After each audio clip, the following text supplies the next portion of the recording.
There it is, the Atari 2600, the first largely successful home video game console. I had got one for Christmas, but my first was a Pong console called Bullseye. But that's neither here nor there. This video is about game cover artwork, the imagination, the stretch of imagination to bring excitement to some blocks on a screen. For example, let's take a look at Missile Command. Not much going on there. You just put the little dot over the falling dots, press the button. But the cover shows us a man sitting behind a computer console with a weird helmet on, a woman behind him. He's firing off these defensive missiles. Who is this man? Is that who we are when we're playing the game? To an artist it was. Whoever came up with this, I mean, you can see the imagination. Especially when you consider that how basic this game was. Someone had to sit down and design this and think it up and actually create it. Look at this, 3D tic-tac-toe. Not much going on there. X's and zeros on the checkerboards. But look at this. How is this possible? Who comes up with this? What's the robot for? And the boy and his space dog? It has nothing to do with what's going on with the game. Yet, it was thought up, it was created, and it was made. Then we have surround. Kind of like Tron light cycles, maybe. But there you go. Who are these people?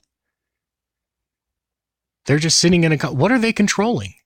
What are the actual lines? What's forming the lines? Who are these people? Is that the flag of Italy behind them? And then breakout. Here we go.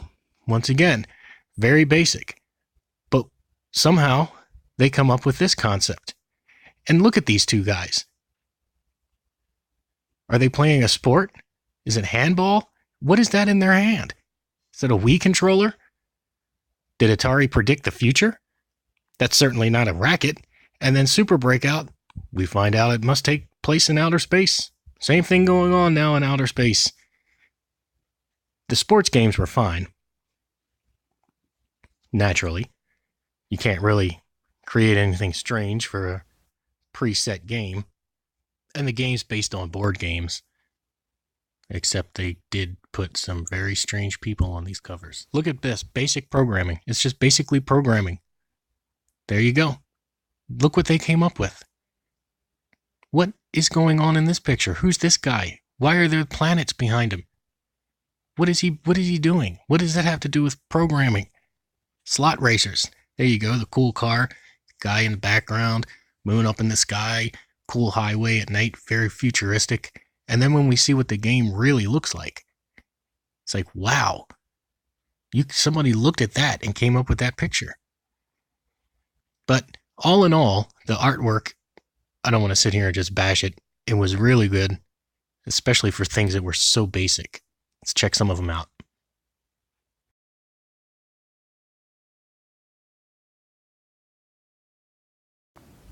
Back in this time, the cover art was all there was. There was no internet, no game reviews. The box made the sale. And because of that, images were created that whisk you back in time, images that are permanently ingrained in our memories, images that take us back to a carefree time. Looking back at these makes me understand the difference between a child's mind and an adult's mind. An adult will look on an action figure and just see an action figure. A child sees that same action figure and it seems to come to life. The magic happens, and the child can be whisked away into a completely imagined adventure.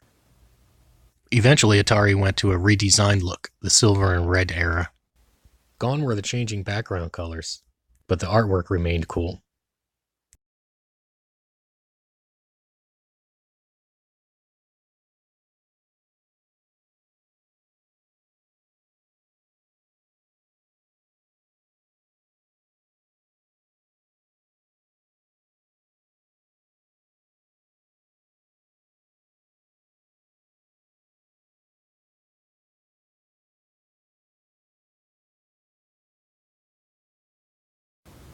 Then we had this design.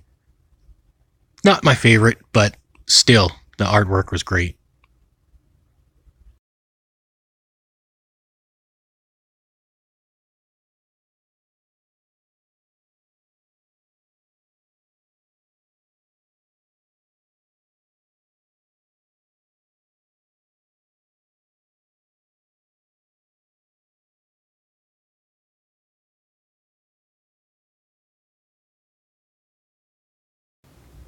Activision had to have been the number one third-party maker of games for the Atari 2600. They had a very specific design on their early boxes. And one cool thing about Activision, the pictures here actually represent the game. There's no real stretch of imagination here. You get what you get.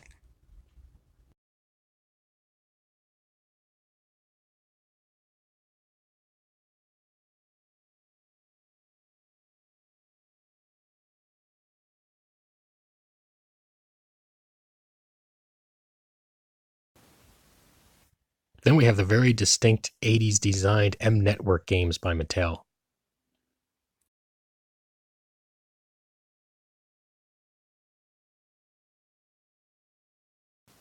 Even 20th Century Fox jumped in on the early video game craze.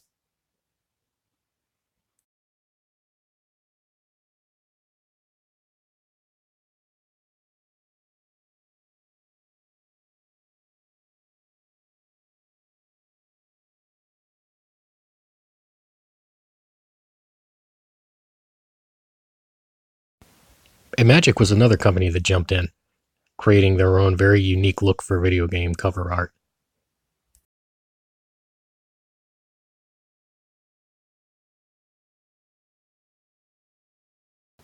An artist's imagination knows no bounds.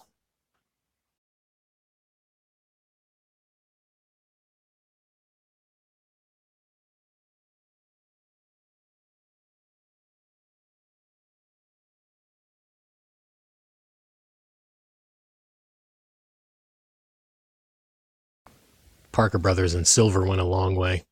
They really did get a lot of good games. And I guess a lot of people just look and see a video game box. They don't take the time to think that each individual picture had to be created. It had to be thought out. All the work that went into these things. One thing for sure, I will never take them for granted. I think in my case, the artwork is actually more nostalgic than the games themselves.